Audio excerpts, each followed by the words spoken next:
Bacha na komín.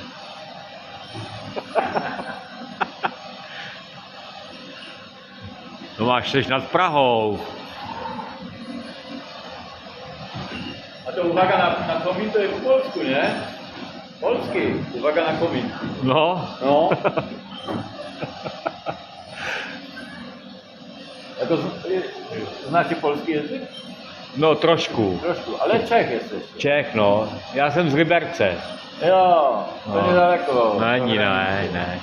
A ode mnie tak niedaleko, bo jak nie z most. Niž moc, no. No.